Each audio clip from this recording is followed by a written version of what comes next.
Next, on Binge with Baldrick. Your belly, no doubt, is getting ready. So, let's occupy your mind. Talking turkey and stuff. Ing.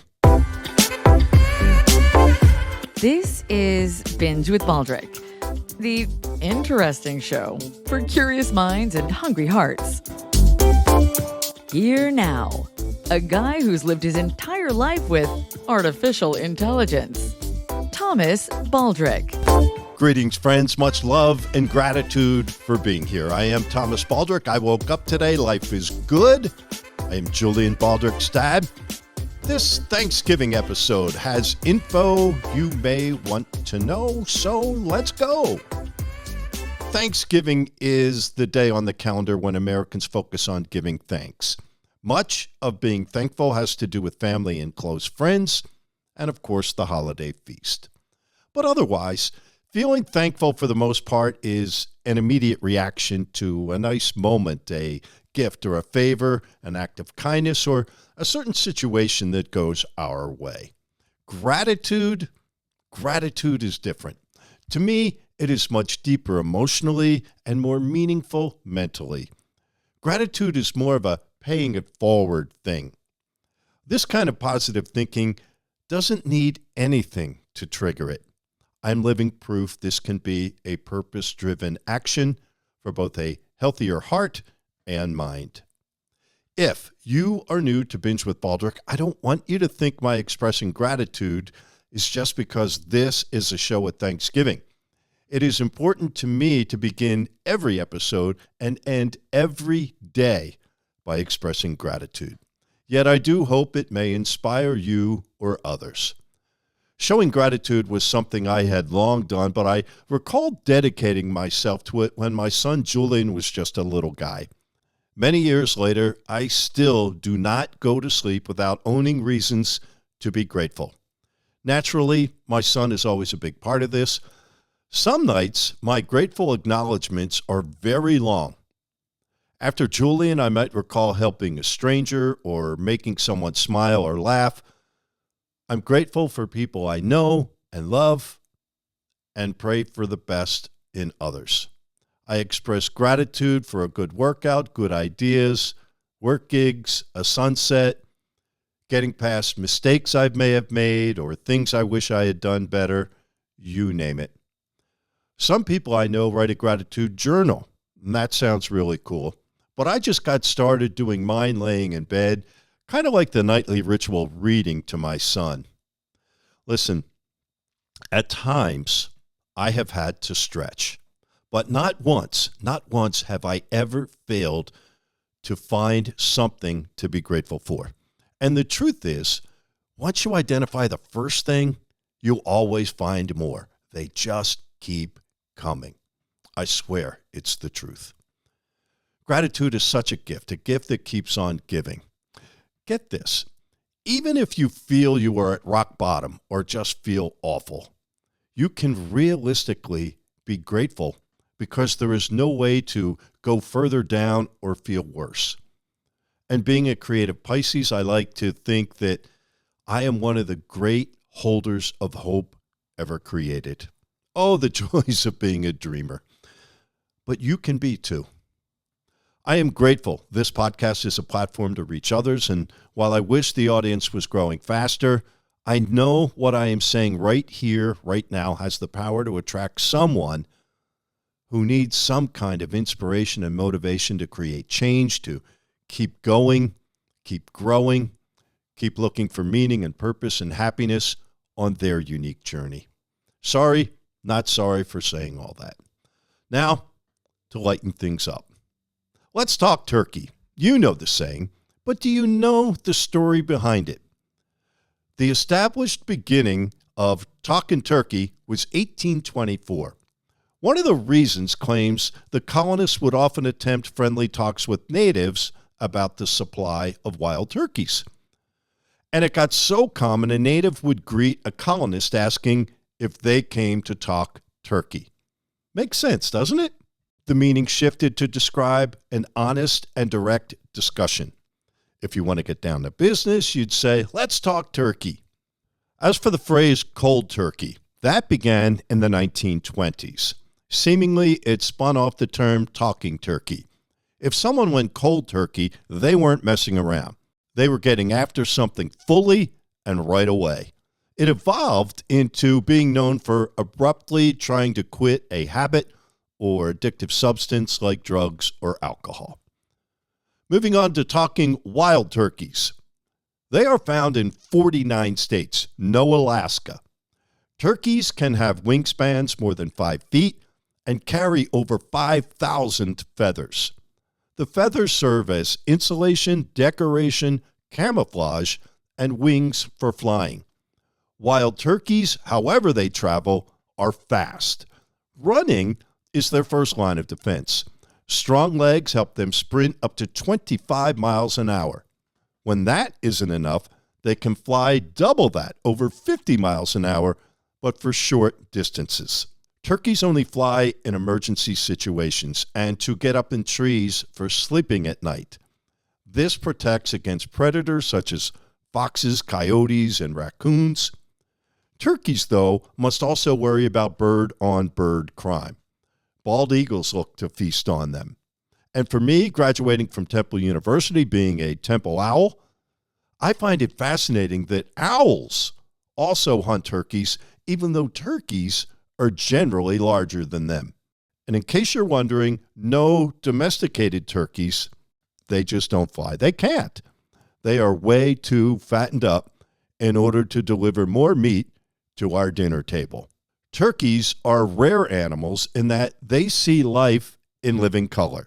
They have incredible vision in both vivid detail and distance. And based on their eye location, they can see 270 degrees from left to right. Go ahead, ask any turkey hunter.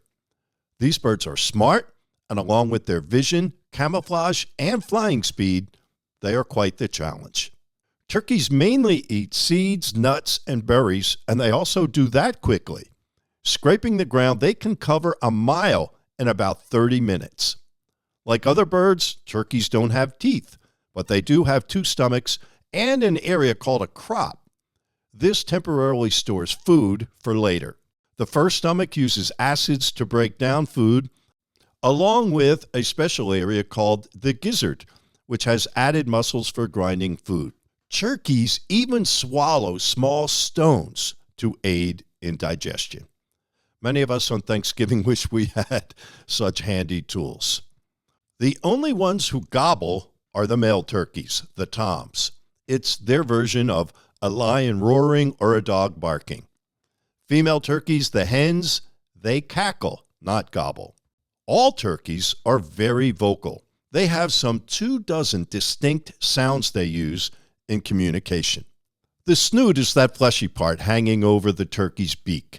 If a tom can get his longer and more colorful during spring mating season, researchers found the hens prefer these guys.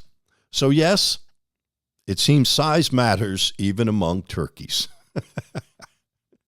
The toms are like us fragile human males. They puff their chest out and do a little dance to let the hen know they want to mate.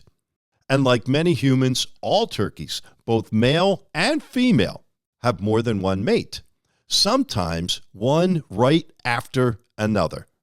Oh, those dirty birds. Share that at the Thanksgiving dinner table before putting fork to mouth, why don't you? As for talking turkey dinner, around 46 million of them are expected to be served as the centerpiece this Thanksgiving. It seems 12% of Americans eat something else, including those who are vegan. But it's interesting how the spotlight shines on turkey every year, even when nearly 2 of 3 Americans say they prefer the side dishes. And half claim they would be perfectly happy with only sides and no turkey at all. What say you? As for the good stuff, the top 5 side dishes, according to a new survey by Campbell Soup, are: number 1, as expected, stuffing is at the head of the dinner table. 2 is mashed potatoes, followed by sweet potatoes. Number 4 is mac and cheese. This is a bullet on the charts because it is the heavy favorite of Gen Z. And rounding out the top 5 is green bean casserole. Now for the really good stuff, dessert. America's most popular Thanksgiving pies. Number 1, the reigning champion, pumpkin pie. Number 2 is apple pie. Pecan pie is third and no longer just a Southern favorite. Sweet potato pie is fourth, followed by cherry, berry, and key lime pies. Number 8 is cream pie. Peach pie is number 9, and number 10 is another rising star, peanut butter pie. So, what does all this count for? Why, it counts for calories, of course. 2,000 calories a day is the benchmark used by the FDA to meet the needs of most adults. However, at a typical Thanksgiving dinner, the average adult consumes 3,000 calories. But wait, there's more. You know there's more. Throw in the snacks and the appetizers and drinks.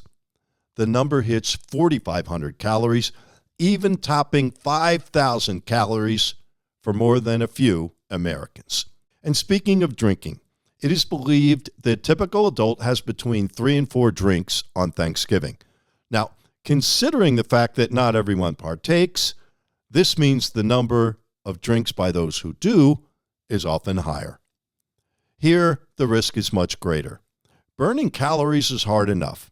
Trying to overcome a DUI is at least next level. Law enforcement knows what goes on. That's why the long 4-night Thanksgiving weekend has become the biggest time of the year for DUI checkpoints. And the most dangerous night of the whole week is the Wednesday, the night before Thanksgiving. It hasn't earned the name Drinksgiving by coincidence.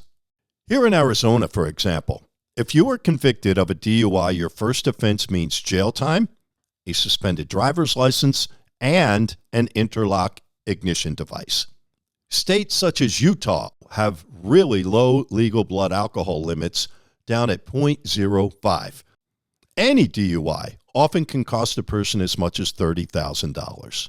This week, the Colorado Department of Transportation, State Police, they've put together a campaign called The Heat is On. Doing more than warning people that DUI checkpoints are coming, they have teamed up with Uber and Mothers Against Drunk Driving to give $8 rideshare discounts to help keep drunk drivers off the road. The discount code for this is GOBBLECO25. Now, that might be tough to remember if you've been drinking, so perhaps put it in your phone now if you'll be in Colorado. Here is the point. Wherever you find yourself in the U.S. this Thanksgiving week, the police are not trying to ruin people's lives. Instead, they're trying to save them. The National Safety Council estimates there will be 439 deaths this week. Another 55,000 more will suffer serious injuries. One final concern here is not about driving or talking turkey, but rather talking politics. Arguing over politics will easily trump or transform any holiday get-together into the Family Feud 2025 at-home version of the game. The common advice from experts is the dinner host has the power to set ground rules. They could state that politics and religion are off limits. To avoid an argument, you can calmly tell the fire starter you simply don't want to talk about it, or ask them to change the subject. If that doesn't work, you are the one who should leave the table or the room. Remember, no one is going to change their mind while passing the gravy, are they? But wherever you go, whoever you're with, and whatever you do, I wish you a safe and happy Thanksgiving extended weekend and hope gratitude becomes a part of it. I'll be thankful and grateful if you subscribe to Binge with Baldrick and share it with others.